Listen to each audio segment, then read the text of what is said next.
So, how about you give the viewers a little bit of context of where you were, what job you were doing, and the specific challenge that you were given that you had to solve?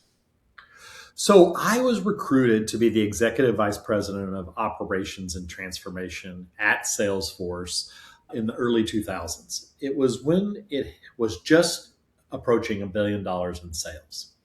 And this was a rapid expansion. This was a period where it was going to be growing quite significantly. And so they brought me in to help scale the business. And I had come from Genentech and Roche and had gone through this kind of growth period. So I had joined Genentech in very early on, prior to $1 billion in sales, and was there through Roche at like 60 billion. And I ran all of the IT organization, about 8,500 people. So I come into Salesforce trying to figure out, okay, how can we get these different teams ready to scale? One particular problem that I think is relevant to your whole insight around impossible goals and around kind of the limitation of systems was this particular problem where we wanted to set up a shared service center. And this was going to be about 600 people. So I was presenting to the executive committee, hey, here's the plan, here's how we're going to do it. And the head of technology there, it was really interesting. He's like, you're never going to be able to hit these timelines. And I was like, what? Because I had set up service centers before. But he said, hey, based on how fast we need to get this done, it's impossible to hire 600 people in a quarter, you know. And so I stopped and thought, he's right, because we had designed a process at Salesforce that, took 10 interviews. It was that kind of typical recruitment process. And so I was like, you know what? You're right. We're going to have to rethink this. And so we came up a list of, I don't know, it was well over 30 kind of hidden assumptions about how to do this correctly, to do it the Salesforce way and to be successful. And so then I just started to say, okay, well, what if we didn't do that? And I really tried to test the limits of it. And we came up with this idea called social hiring. And it's essentially this thing where, hey, we're going to hire teams as opposed to starting with individuals. And we're going to define the business problems or the results that we're trying to achieve rather than roles, responsibilities, qualifications, functions, that sort of thing. This was game changing. So I forget the exact numbers, but let's say out of the 60 people that we brought in a batch, I think it was over 50%. So let's say 35, 40 people we would decide we wanted to hire. Well, this is a phenomenal productivity because essentially in 36 hours, you make 35, 40 job offers. And because they had had such a positive experience, we had a very, very high acceptance rate. I think we had hired about 300 of the 600 targeted people. And we did that in less than 45 days. And 1 year after this hiring process, we saw like a 90% improvement in the retention of the people that had gone through the social hiring process versus the traditional hiring process. And so, one of the first things that we do in our process is building your transformation map, which is, I use the 4 quadrants: mindset, habits, systems, and team or culture. And basically ask the question, what must become true? So the first is mindset. So the number one mind shift change that we did was that it's not about a manager picking someone for a job description. So, for example, one of the things is, hey, let's write job descriptions and come up with, org structures. So we'll have a senior of this, we'll have a head of this, we'll have a director of this. And I said, okay, what if we didn't have job descriptions? What if we just threw those out? And then we had this idea of like, hey, there's the hiring manager. So HR would do the screening, and then the hiring manager would look at the resumes, and then they would select the resumes that they wanted to do. And then they would go through some kind of qualification verification, if it was a technical position. And then it would go through a series of interviews. And I said, well, what if we didn't make the manager in charge of this process? So right there, we're throwing out two major pillars: job descriptions and manager picking their team. And it went on and on and on. Okay. So we mapped out some of the transformations in the mindset quadrant. What about the habits quadrant, behaviors? What did you say must change, must become Well, true other in that, order for this to work? the Right. normal thing is X number of people will ask Y number of questions and they Score will people. score them, and then we'll get together and we'll have a discussion group. And frequently that never happened, but in theory it was supposed to happen. Get together, and then magically the best people are going to get hired. Right. And it just doesn't work. It does not work. So we would invite 60 people in and said, hey, form a team and pick a problem that you want to solve, and we'll spend a day solving it. And at the end of that day, you will go home, we'll make our hiring decisions, and we'll call you with an offer the next day. What I'm Because hearing is this move from let's quantitatively assess people against this job description. right. And you're tossing that away. And it's much more a qualitative assessment of how cohesive is this team. It is about the team, but it's also about bring your genius. There are a lot of complexities to work that you cannot reduce to something on paper, right? I mean, we've all had that experience of where, you could get a group of people who are all equally talented, equally experienced, equally educated. But when you put them in a group, they're not all going to get the same results. And Exactly. a lot of our assumptions about hiring the best people are the smartest people, the people with the best verbal skills or the best math skills. But in work, there's a much more complex set of interactions. There are so many intangibles. There's so many nonverbal. There's so many other skills and talents that when you let people pick a problem that you care about, and then you let them bring whatever they want to bring and demo whatever they have to that problem, you will get positively surprised. So we've talked mindset, habits, systems. We've already talked a lot about, Yeah. and 'cause that's like the fundamental system is this hiring system, the hiring process. You had to examine, and then you looked through each piece of that process and said, what can we toss away? What can we get rid of? What Yes. is absolutely necessarily must be true, and what's not necessarily true? Yes.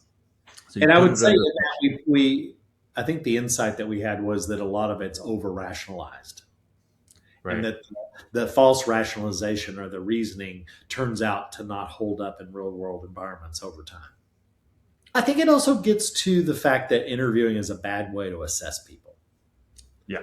So let's take an extreme example where there are people who are neurodivergent who maybe are terrible at interviewing, the stress of it, the way that it's set up, this throwing questions at people and Hmm. trying to stump people or put them under pressure and see how they perform. But that is not a good representation of what the real work environment is, right? And so someone who's neurodivergent could be fantastic at problem solving, pattern recognition, understanding exactly what needs to get done. They have a particular phenomenal skill that does not map to interviewing and answering random questions. But because we had them pick a problem and then solve that problem, people in a group got to bring whatever their talent was to the group. So if I'm a particularly talented person at pattern recognition, I could bring that to the team. And you got to observe that in the team. So everybody in the team doesn't have to be performing in the same way to the same standard. And the lower left quadrant is team and culture. I'm sure there's a lot of cultural aspects that you had to let go of in order to move into this process. We talked about one, which is this idea that managers get to build their team. Mhm. What else? What aspects of culture did you have to change or have to somehow make come true in order for this to work?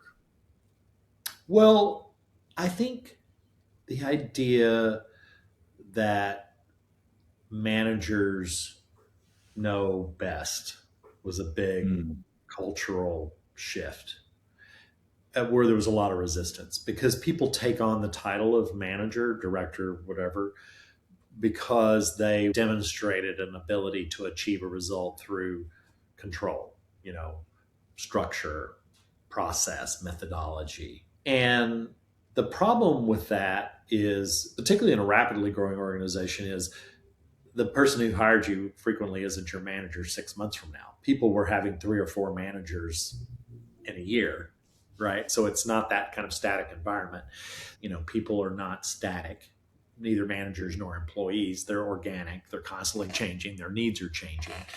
We're developing, we're having other experiences. So we need much more of a chaos theory kind of orientation than a Newtonian physics orientation. You know, mhm, less of a machine and more of a living organism. And so this approach put a lot more emphasis on that natural human systems, that kind of organic, mhm. natural method, as opposed to let's get all the cogs in the wheel to fit correctly. Because the blueprint's not correct, the cogs are not stable, the organization's not stable. It's just it's a bad model, and the culture was all built up around that. So you Okay. had this whole list of changes, Yeah. mindset, habits, systems, and teams, and culture. Right. So what's striking me about this conversation is, although you had this impossible goal of hiring 600 people, Right. that drove and created the organizational pressure of we must re-examine this system and this process. Yeah. What you realized in doing so is that the system and process was not working for you, even if you just had to hire 5 people in six Right. months, right? Right. It was a broken system, but it was just Yes. accepted as this is just the way things are. And so no one ever Exactly. thought to question it. Exactly. It's the way it's always been done. Right.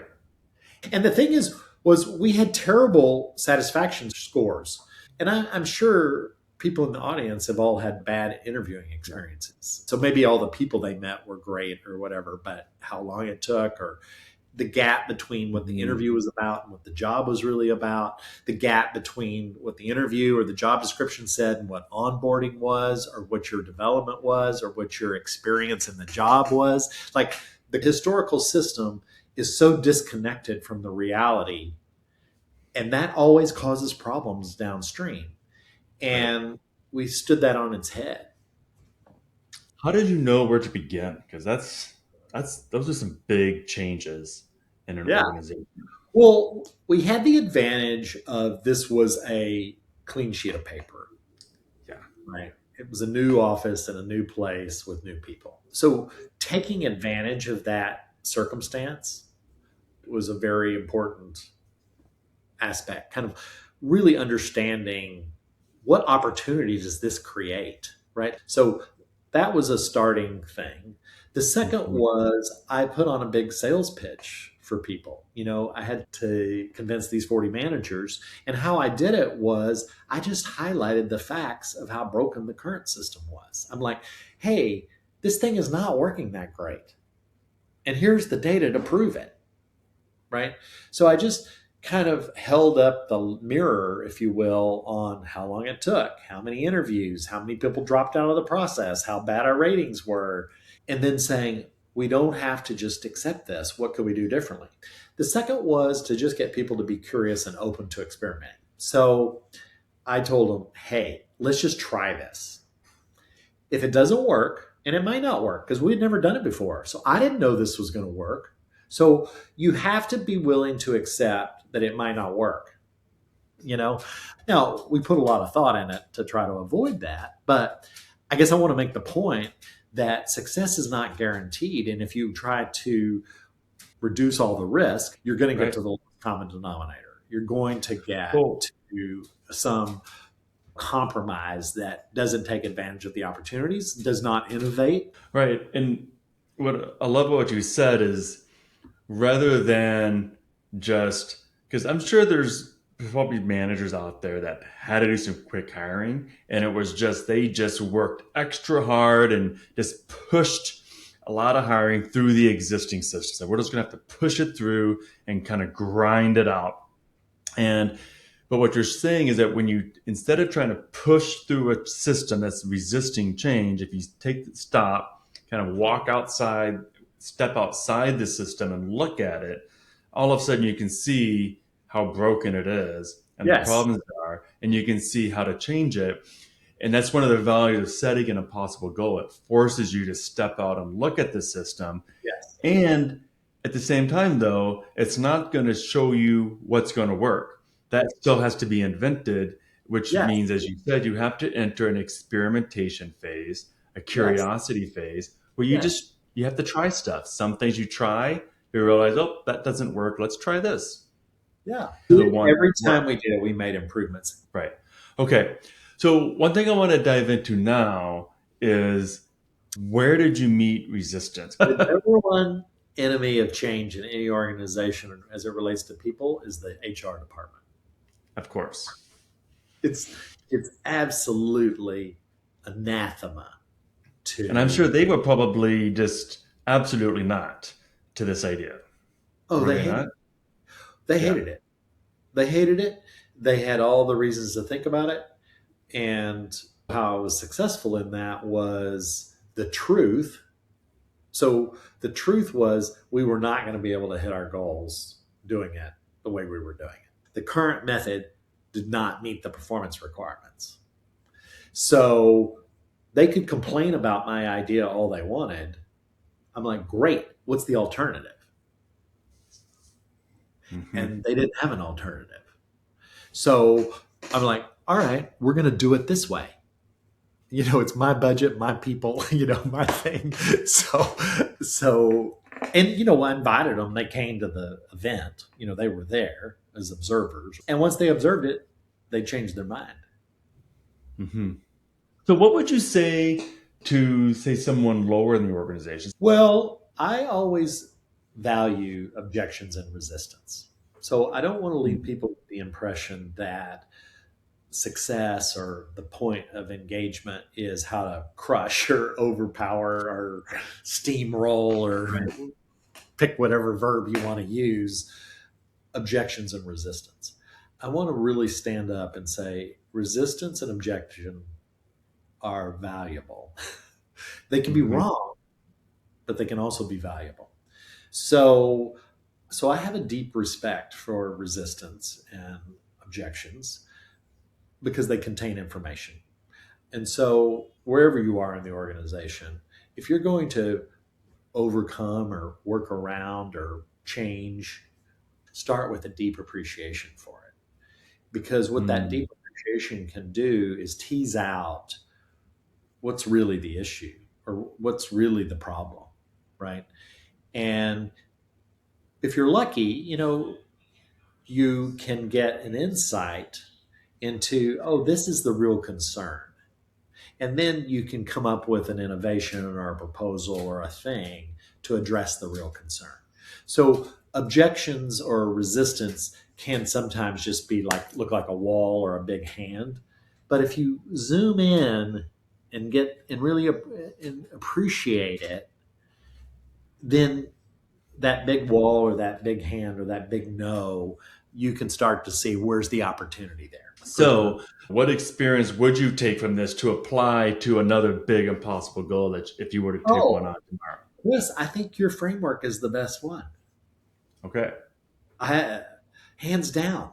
I think that is. Mapping those transformations. Yes, absolutely. When you're really in something, it's hard sometimes to see things or to understand what's going on because you're kind of too much in it. So I Right. think the point of this story is not, oh, I can now go out and figure out how to hire 600 people. I mean, although if you need to, I can definitely help you. But is to take your model and say, look, this model maps to a revolutionary, transformational, big ass change. And so I can definitely use it on my problem. But Mhm. I love what you've put together here. I think what you have is pure gold here.